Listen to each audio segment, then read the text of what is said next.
Hi everyone. Welcome to my talk, the LA Elixir meetup, titled Processes Under the Hood. My name is Desmond. That's me. My Twitter handle is Desmond Monster. Some of you may have seen me around the internet.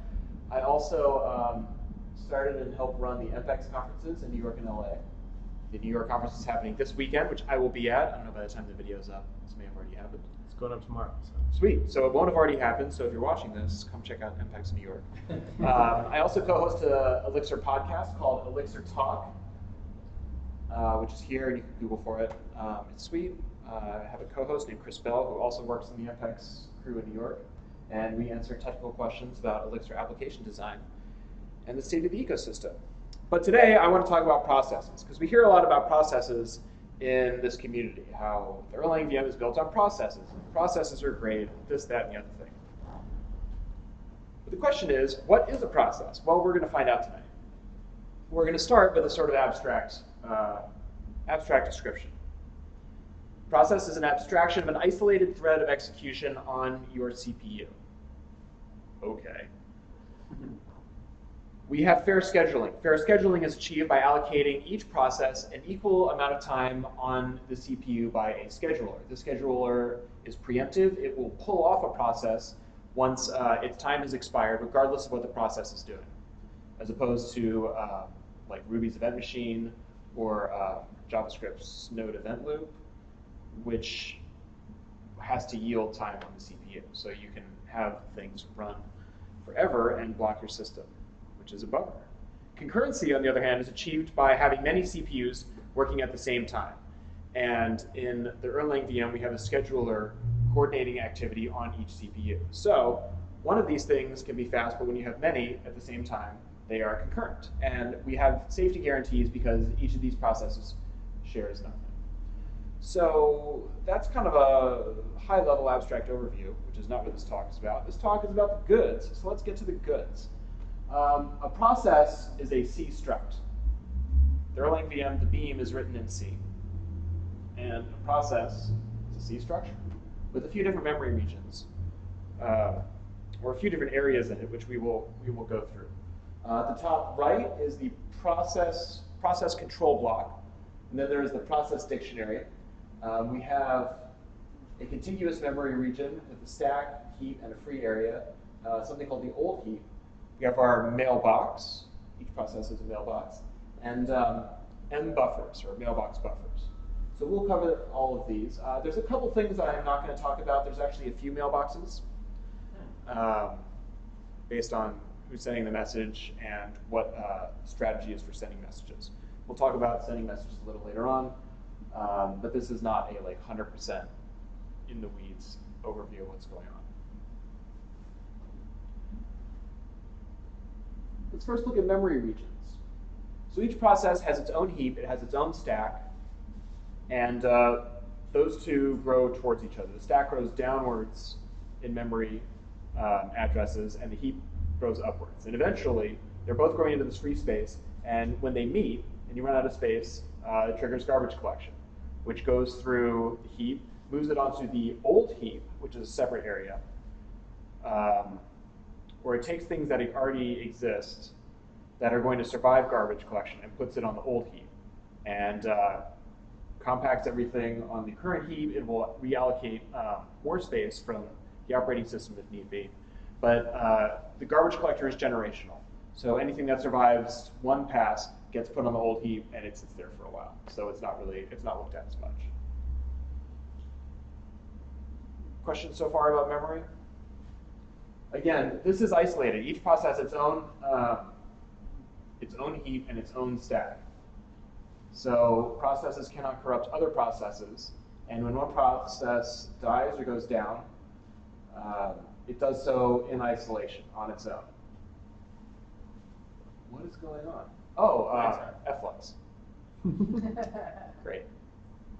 And and when each process is being garbage collected, that does not affect what's happening with other processes. So if your web request is being served while your ETS table is being garbage collected, the web process will happen just as it would otherwise, unless of course it needs something from the ETS table, in which case it has to wait.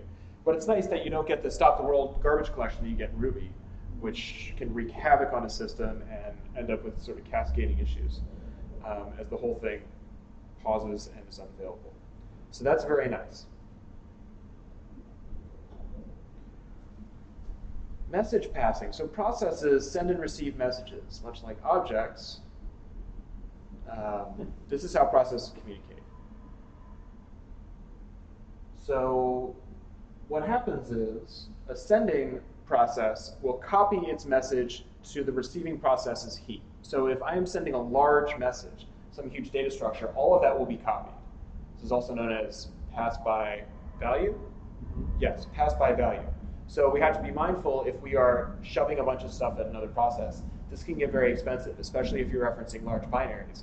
There's a couple optimizations that the VM does. If you are sending a large binary, it'll store it on a kind of a different system-wide heap to prevent this from being a big bottleneck. But that's a special case, and this can be the subject of performance degradation if you're not careful. So the sender wants to send the receiver a message. The sender attempts to acquire a lock on the receiver's memory. This lock is allowed if the receiver is in a suspended state, we will look at state later, and if the lock is not currently in use. The idea being this is something like the memory is not shared, but only one process can write to another process's memory at once. Otherwise, you could corrupt the data. Things could be overwritten. So if the lock is, if they can get the lock and they can do that, they write the message to the receiving process's heap. The message goes right on there. Now it's internal, and that's cool. If the lock is not available, the sender places the message in one of these mailbox buffers. And these are specially allocated sections of the receiver's heap. And they exist so that many senders can send messages to the same process at a single time without overriding what other processes are doing.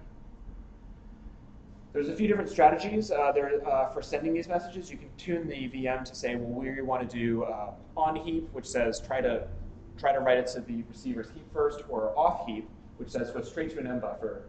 Going straight to an M buffer is a little more expensive because now you have to allocate another block off of the heap to store your data. Either way, once we have this data in the receiver, we create pointers to it in the mailbox. And this is a linked list, and as I said, there's actually a couple mailboxes that keep track of which messages have been read and which have been unread for garbage collection purposes. And and finally, the receiver process is marked as runnable. If it were waiting for something to do, the act of sending in a message says, I should be run again the next time I get a chance. And we will look at scheduling a little later, but know that this act of sending a sleeping or waiting process a message will wake it up. And a lot of this work, again, is done by the sender, which is sort of interesting. The receiver is a passive participant in that. Questions about message passing? Why would you want the VM to go right to the mail buffer if it's the instead of going to heap? You're saying that there's like a VM flag or whatever. Yes, you can say. You mean why would you choose? Yeah, why would you choose that? Do you know? Or, I'm not sure. I think if you can write to the heap, you would like to, because it is more costly to allocate one of these M buffers, and there's a little more housekeeping involved with them. So there's just more overhead. Yeah. So I think if you're trying to tune the system, you would say like try to get on the heap. Oh, you're talking about the other way around. Right. Yeah. Why not always do it that way? I would assume that if it eliminates some steps around like trying to acquire this lock, and if you had a lot of processes trying to do something at once, then it's like no one's going to win. Right. So I think there's some optimizations around going straight to an M buffer. That makes sense. Yeah, what if the free space runs out too? Triggers garbage collection.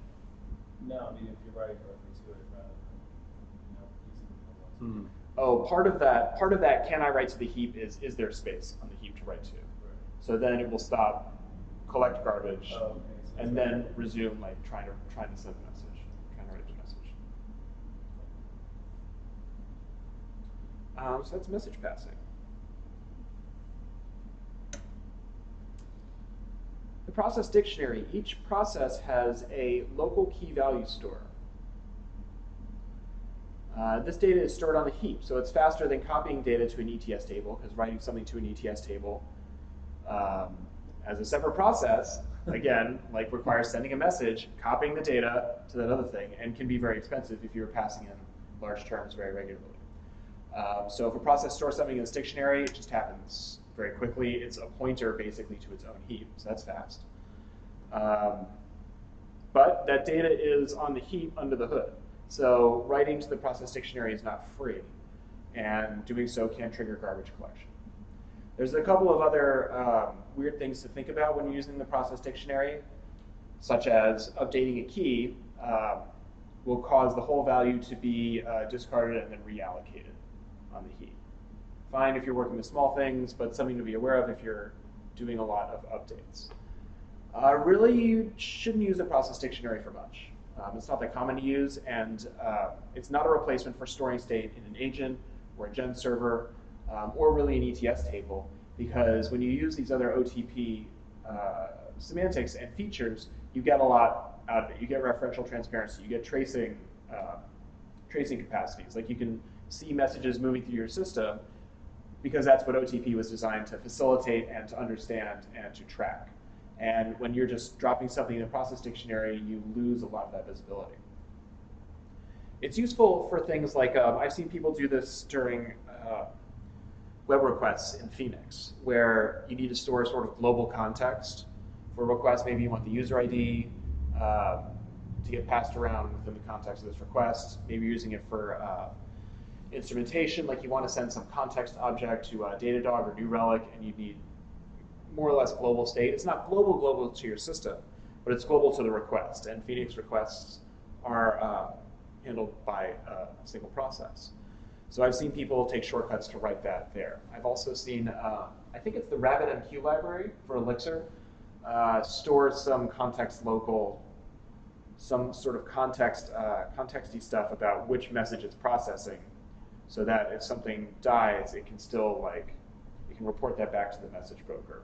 It uses the process dictionary for that. So there's a few cases where you might want to use this, but you probably don't. But just know that it's there. And if something is really process local, and it's just kind of a bookkeeping thing, yeah, it's fine to use it.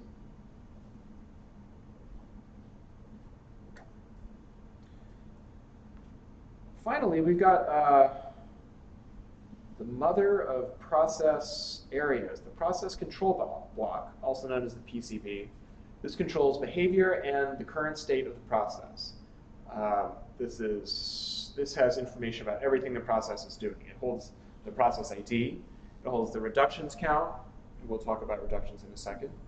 It holds the pointers to the stack and the heap. So where is the current stack at? Where's the heap at? How do we know if they've collided? Where do we add more things on? Those are all stored in the PCB. Garbage collection parameters. When you're trying to tune your system and say, okay, well, here's my high water mark. Well, here's when I want to trigger garbage. Here's what I want to reclaim. Here's how aggressive I want to be. All that stuff is stored in the PCB. It also holds the links to other processes. It knows who's monitoring, or who am I monitoring? Who's monitoring me? Who's supervising me? Also in the PCB. It holds message inbox pointers, saying, okay, well, we have this inbox, but where's the next message in the PCB? It holds the program counter, because these processes have program counters. They need to know where they're at in their execution, because they can be preempted at any moment. That process of preemption requires saving the current state of execution. What function is it calling? What's the state of my registers? That's in the PCB. And process state. We'll look at state in a second, but state is like its own thing. All this information can be found by calling this function hype bifs, show PCB, and passing in a process ID. Hype, I forget what hype stands for. I should have looked that up. But I think it's like high performance Erlang. It's a lot of performance tuning functions. And then a BIF is a built-in function, native to the system, implemented in C, and it's generally used for introspection functions or things that need to be very fast, or just kind of like system level operations. It's pretty cool. You can see the raw memory layout of PCBs with this function. Questions about the process control block? So I mentioned that processes have state, and state is not the memory state. There is like a state. So this is the state machine for a process. Credit for this diagram goes to the Beam book, which is a fantastic resource for seeing how all this works. There'll be a link to it in the notes at the end. But legal states are in these rectangular boxes, and transitions are noted with these arrows. Transitions are caused by these italicized messages. So a process finds itself in running. Once a process is told to exit, it goes to exiting, it does some cleanup, and then free, and at some point garbage collection is triggered. Anyway, there's 2 stages to a process shutting down. You can go from running to garbing, which is garbage collecting, back to running. So from running, we're doing something. This is sort of your general, like, shit is going down, we're computing values, blah, blah, blah. And then what happens is we enter a receive loop. And then it goes into waiting. Oh, if there are no messages, it goes into waiting. If there are messages in the inbox, it tries to process them, that's cool. If there aren't, it goes to waiting, where it's waiting for a message. So then there's a couple things that can happen from waiting. The wait can time out, you can pass a timeout, or a message comes in, which is the more interesting one, so we will follow this track. The message comes in, and as we remember from the last slide, the last step in sending a message is marking the process as runnable. And when it's runnable, it is placed on a run queue, which we will look at in a second. But this says, okay, I am ready to have stuff done to me. I'm ready to do stuff again. And so for runnable, once it gets time back in the CPU, it is now running again and can do that work. There is a suspended state, which is not a common thing to do, but you can say, like, this process is going to go to sleep for a while. But the nice thing is that if a process is waiting, it's sort of out in the open water. It's still in the system, things know about it, but it does not affect the performance of running processes, which we'll see more in just a second. Questions about this before we move on? So, Yes? like, so if it's running, and you're like, oh, the scheduler says, hey, let's hold on, I've got another higher priority process. I assume it'll just process the existing messages running, right? It won't just immediately say that finish it? No. No. It will not finish anything. Oh, okay. Then it'll save the state right at that point. Exactly. And then it shifts to waiting at that point, or suspended, I guess. It shifts to runnable. So now I'm looking at this kind of cockeyed. Yeah, after running, if it is preempted, it still has work to do. So it gets put on the back of the run queue, which we'll look at in a moment. So that's sort of strange. The main states, runnable, running, and waiting.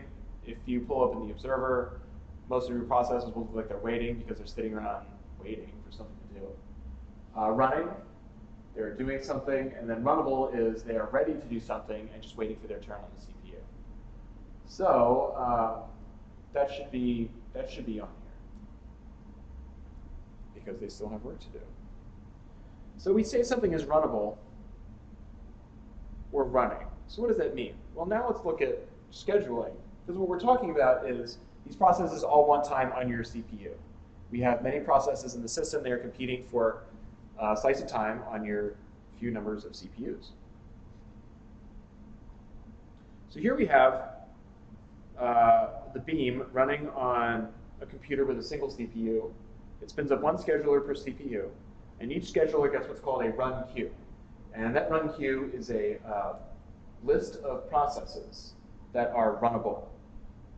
So the scheduler's job is to take the head of the queue, the first process, give it time on the CPU until it either runs out of work to do, in which case it is marked as waiting, or it is preempted, and it is put to the back of the queue when it still has work to do, so it should be marked as runnable and put at the end. The scheduler gives each process 2,000 reductions. A reduction is basically a function call, and then it pulls it off. So things can only execute for so long before they are swept away. So this, going back to the first slide, is how we get even loading of the system. Each process gets its turn on the scheduler and then has to go back to the line, go to the back of the line. A process that is waiting, a process that is suspended, is not on this run queue. So the scheduler does not have to skip over anything or check if it should do work. It knows if it's on the queue, it's time to work.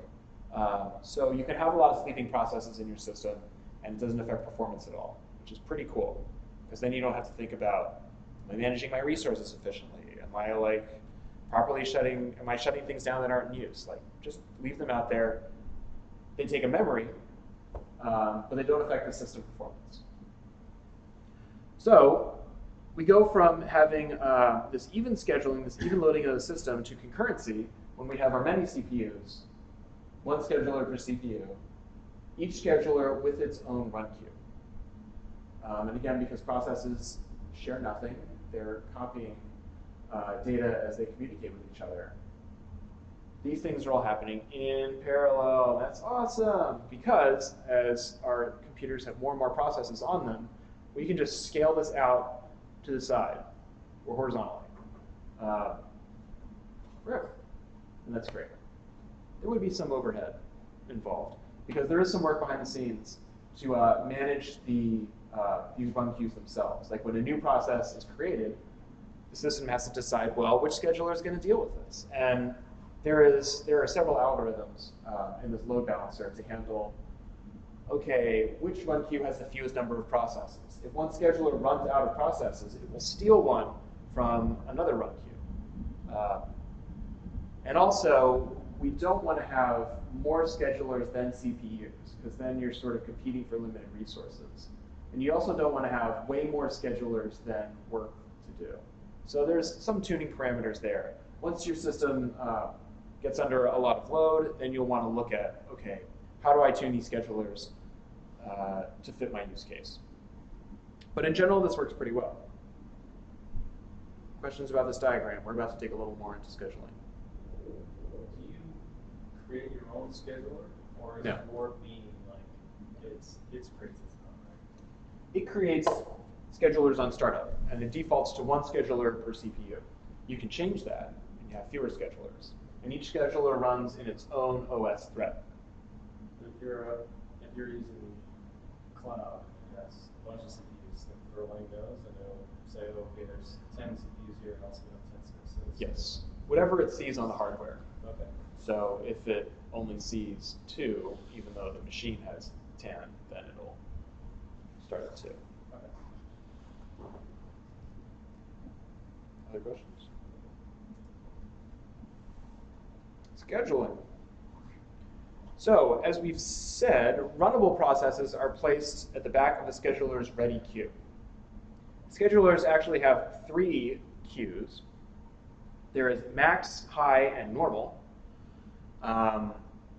And all processes in the max queue are worked on first. And then it checks to see if there are any processes in the high priority queue. And then it looks at processes in the normal queue. And there is also such thing as a low priority process, which lives in the normal queue. What happens is, I forget the name of it, but it's a readiness number, and low priority processes are created with a readiness number of 8. And so once they get to the scheduler decreases that number. And when that number is 1, then it actually gets to work. So it goes through 7 times before it gets its turn. And normal processes start with a readiness of 1. So they get their turn right away.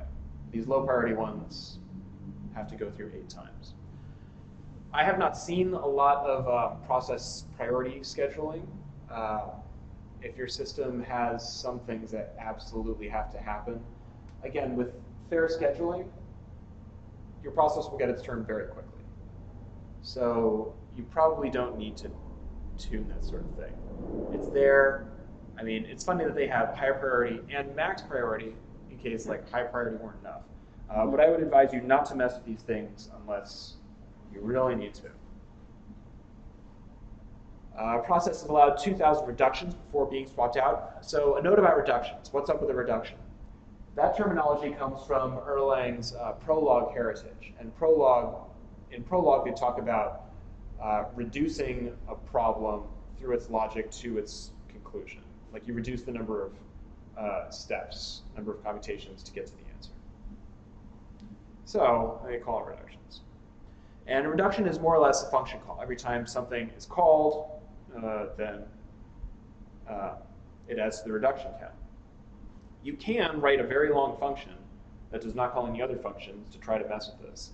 But the reality is, you're eventually going to have to call a function somewhere to do something, and it's going to tick up. A native inline function or a built-in function will not count towards reductions because these are inline C functions which the scheduler cannot track. Previously, this would block the scheduler. If you had a poorly written native inline function that did not behave well, did not return promptly, it would cause the scheduler timing to go off, and conceivably, like you could just lock down the scheduler because it would never yield, you would never get to those 2,000 reductions, and the process would run forever. So that's a bummer. This changed in Erlang 20. They introduced the concept of dirty schedulers, where processes that are running native inline functions will get scheduled on these dirty schedulers, which are sort of parallel to normal schedulers, and the point being that those are allowed to be blocked. And the thinking is that you would have no more, it spins up the same number of dirty schedulers as regular schedulers. And the thinking is you might have a single misbehaved built-in function, but you would not have an equal number of scheduler process poorly behaved built-in functions. Like this, you wouldn't have 4 of them at a time if you had a fork receive. You wouldn't have 8 at a time. Like that's probably okay. You could still block it, but it allows the normal schedulers to continue their work uninterrupted. So that was cool. Processes with no work to do. In other words, they have no messages in the mailbox, are marked as waiting and taken out of the run queue. As we said, they don't interfere with the system. They shorten that queue. They don't add to it. They don't have to be skipped over. And we have a load balancer that is responsible for making sure that the queues are equally balanced. And it will steal processes. It will allocate processes to the shortest queue as needed. Questions about scheduling?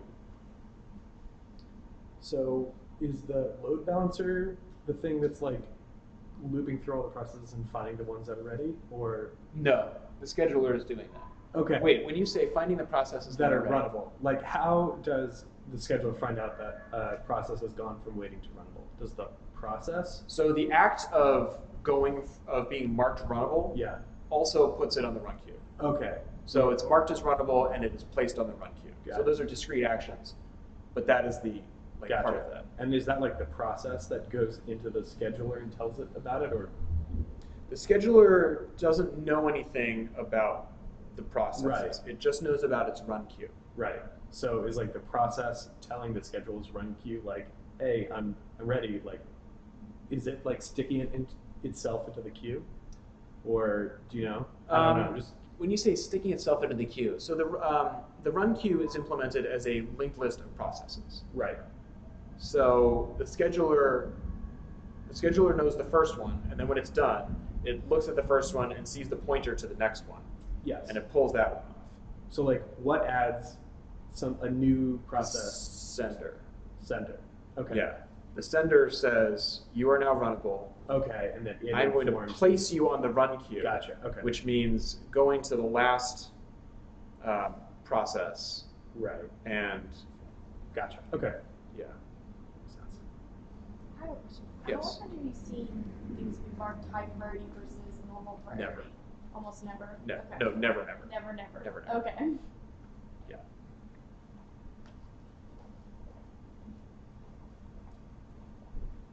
Each thing gets its turn pretty quickly. Like 2,000 function calls happens very fast. Erlang is not the fastest language out there, but it's still like pretty fast. You know, computers are pretty fast. So it'll spin through the run queue fairly quickly. So I would imagine if you were doing something with hardware that needed like right now response time, that would be a candidate for a high priority run queue.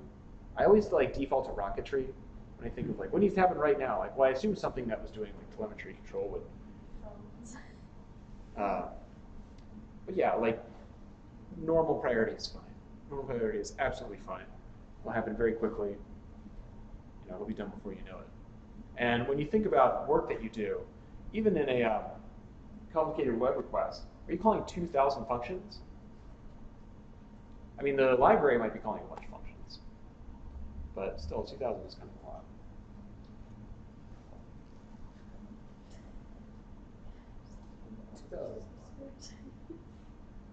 That's a lot. But this, you know, this happens quickly. I mean, if your web request, I like that I can break it if I have a function that's 2,000 lines. it's not 2,000 lines. No, I know, but I'm saying like a giant function that just does a bunch of work and never does another function call. It's funny.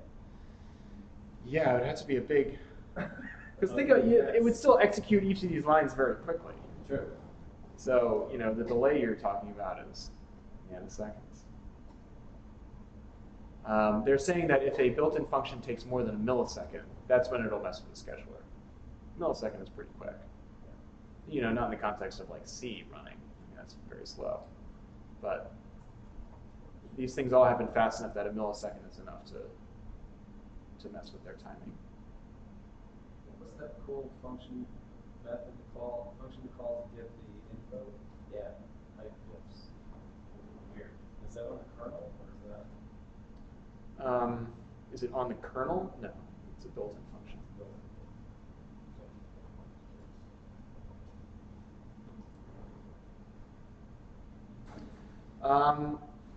Cool. That's the talk. These are great resources. The Beam book, phenomenal resource. Ahmadreza Soleimani has got a great blog, a couple entries about garbage collection and the VM, and the Erlang source code. It's written in C. It's a fun tour through how this stuff is going on. And it's very approachable.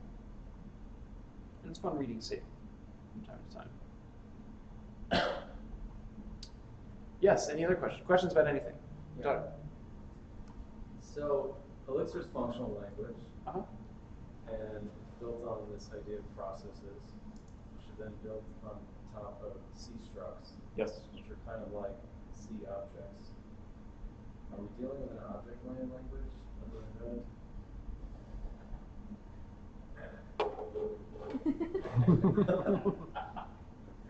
Yeah. Yeah, I think we are. Cool. I think we are. I like it. They communicate via message passing. Yeah. They have internal state that is not exposed to other objects.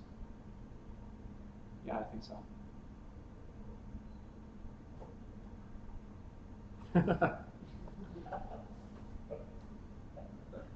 I remember someone trying to troll John Armstrong about this. John Armstrong, one of the creators of Erlang. I forget what happened. I just remember being like, "Oh yeah, I'm really going after the thing out of this." Aren't you? I think it's neat. Cool. Other questions? Processes? They're super interesting, very basic and straightforward under the hood. But there's a lot of machinery going on. Yes. So if you never really use these different priorities, why do you know about them? Or like what got Why do I you know about interested- them? Yeah, like what got you interested in learning about that? Well, I never set out to learn about like scheduler priority queues Yeah. specifically. Yeah. I was just curious about how this stuff works. Like, what is a scheduler? How does it schedule things? to like just having a lot of processes sitting around affect the performance of my system, and started digging through this, and then they're like, yeah, so here's a scheduler, here's a run queue. Turns out there's more than just the one run queue. There's several run queues. All right, gotcha. But yeah, I've never seen like specifically scheduled prioritized processes in production. Seems like you can really dig yourself a hole.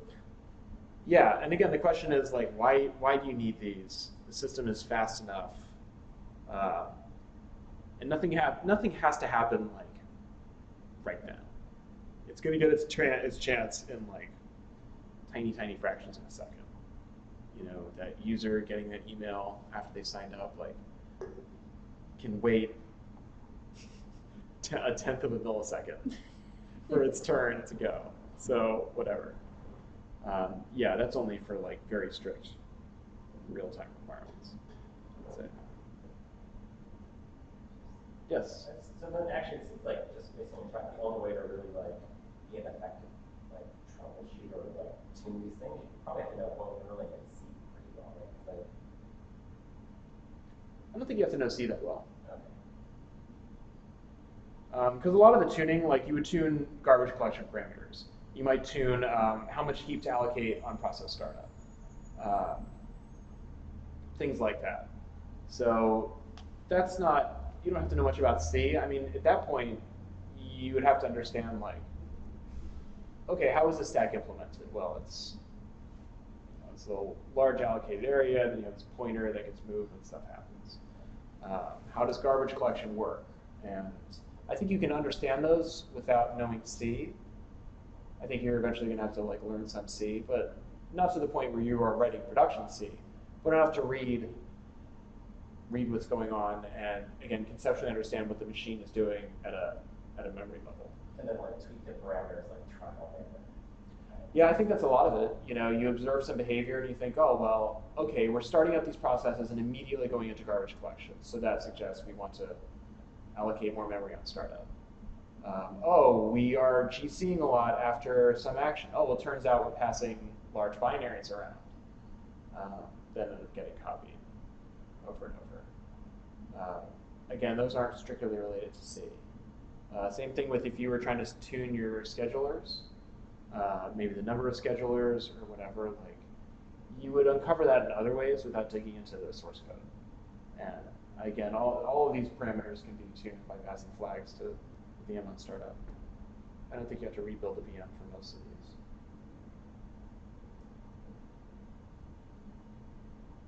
Great, thanks very much. awesome.